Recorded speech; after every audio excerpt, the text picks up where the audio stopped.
You were just in Chicago, right? Yes. Yeah, we were both just in Chicago. We were there for IML. Yes, IML. Wait, IML, is that an anime convention or was that a fetish convention? What's the difference?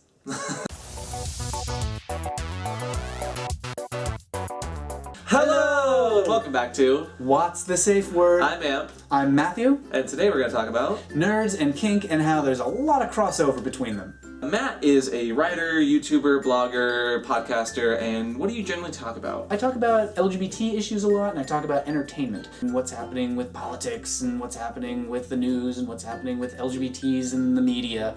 So I've written a lot about nerds, and I've written a lot about kink, and I've noticed that there's a lot of crossover. Like when you're talking to one about the other, suddenly you can't remember, wait a minute, am I writing an article about Star Trek or am I writing an article about flogging? What's the deal there? Why is there so much shared interest between those groups? Because the phasers are always set to fun. So I find that the kinky people and nerds tend to be very open and out there, and they try things a lot more often. In like middle school and high school, a lot of people that identify as nerds or geeks, they get into that tribe that allows them to kind of try things more frequently, and they're a little more out there. Whereas kinky people and people that are a lot more sex positive kind of share that same mindset. So my thing when I was a kid was Star Trek, which is probably why I get a little flustered if a man starts doing like Shakespeare, because I'm really into Captain Picard. So that definitely had some influence on my erotic imagining. What was it for you? Like, did you have like some nerdy interest when you were young? I was really into manga, so the Japanese comics, and video games. Anyone that's watched this YouTube channel before can see like our references in our nerd culture. And so I've always been a little more adventurous and a little more outgoing, and I tend to fall into a lot of different crowds of people, which in turn, I tried a lot more adult things when I became an adult. You know, leather was similar to cosplay, was almost like cosplaying and dressing up. You're getting into gear and you're going to a convention.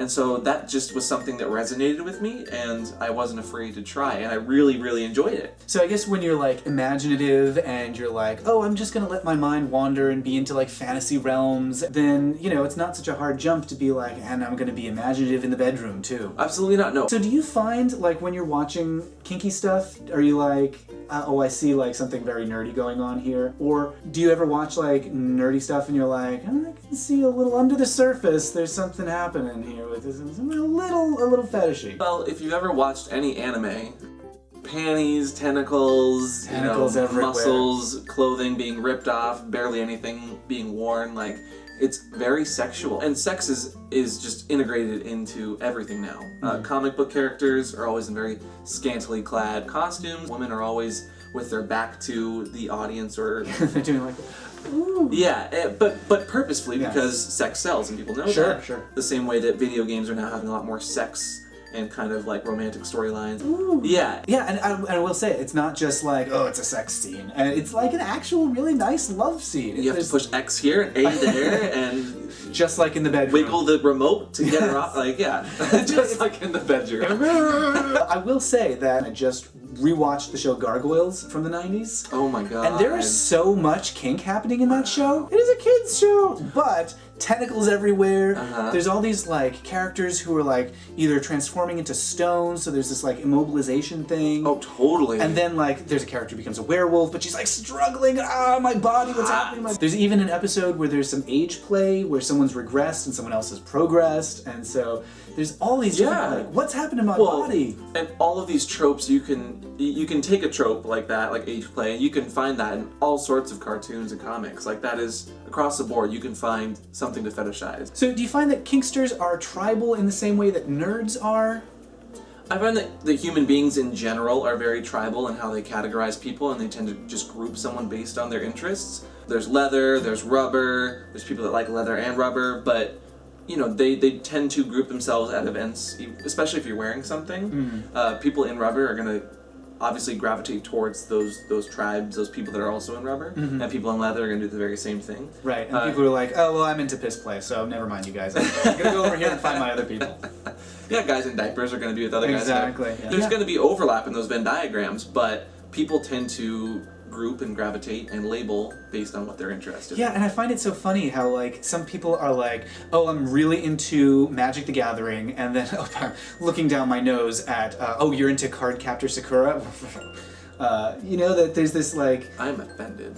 Being like, okay, I'm gonna give Magic the Gathering a shot, is often very much like, alright, well, I'm gonna give flogging a shot and see if I like it. It's all about exploring. The same way that we explore video games and card games and board games, we explore kinks in the very same way. Flogging and bondage and just domination. And you discover, like, is this touching something that I didn't know I needed touched? Mm-hmm. It's always nice to be touched. And if you can ever find a holographic flogger, just let me know. Because my super rare flogger is just not as good. You need, yes, you need a holosuite. You need, Oh god, no. So where do you find kinky nerds? Other than everywhere. Well, yeah, they are everywhere. It's a matter of unlocking that gate in the person that you know is a nerd to see if they're also kinky. Go to a bar, like I've had plenty of bar, you know, you have a beer or two and you're talking to a friend about nerds, turn into the superheroes being tied up or in, you know, really skin-tight costumes, and all of a sudden you're talking about fetish. It's just a matter of A, having friends that you can talk to things about, and B, I think, alcohol. There's tons of bar nights around Seattle I know of that are like board game nights at bars for adults, you know, and then there's game nights at bars, and there's even superhero themed nights I've seen where people dress up as superhero in like fetishy gear and they go to a bar and they just have a good time, you know. What we're really talking about is there are two different coming outs. You have to come out as kinky and you have to come out as a nerd. So, you know, if you're in a kinky environment, I think what you do is you bring up, oh, I just saw this episode of X-Files, and see if people are like, oh, me too. If you're in like a nerdy environment, you know, I find that one of the easiest ways to bring up, if you want to see how comfortable your environment is to just bring up something you heard about and say, oh, did you just hear this article about this weird new underwear that's supposed to be like the Wonder Bra for your butt? Wait, back up. There's a Wonder Bra for my butt? Ooh. If you're using a dating app of some kind, be very open about that. You know, tell people, obviously you're there for sex already, if you're on a dating app. Say that you're into comics, say that you're into video games, say that you're, you know, a huge Marvel fan, and then the DC fans will totally block you. But, you know, be really open about that and join Facebook groups. There are closed Facebook groups for adult professionals who are into comics or adult professionals into video games. Like, they exist. Go join one and you'll find people that are very like-minded. And thank you guys again for joining us talking about Nerd and Kink, just that crossover. Again, you can find Matt on all sorts of social medias. Tell them where they can find you, Matt. I am at Matt Baume on Twitter, and you can also find me at mattbaum.com. And I just had some episodes of Sewers of Paris. That's my podcast about entertainment that changed the lives of gay men, where we talk about nerdy stuff. And so I talked to Amp about Death Note and how he started doing cosplay. And I talked to another guy named Charlie about being the only nerdy gay kid in his little town where he was growing up, and then finally meeting his Star Trek hero. Like, the guy who wrote The Trouble with Tribbles was gay, and so he got to meet David Gerald. So go check Matt out. He's on all the social medias. I'll link them below. But most importantly, when we're talking about kink, always have a safe word. And today's safe word, Matt, is yes. with that tone and that inflection. Yes. Okay. That'll put a stop to whatever's happening, I promise. Have fun, be safe, sane, consensual, and we'll see you next time on What's a Safe Word. Bye! You can't really fake deer in the headbutt. That's true. Yeah. That's true. Yeah. You are about to get hit by a car. It's actual panic. It's actual fear. Yes. If you want to see fear, just surprise someone in that way. Yes. What is cosplay? So cosplay is a form of, like, it's a hobby that's also a performance art. It comes from the words costume and play, or cosplay.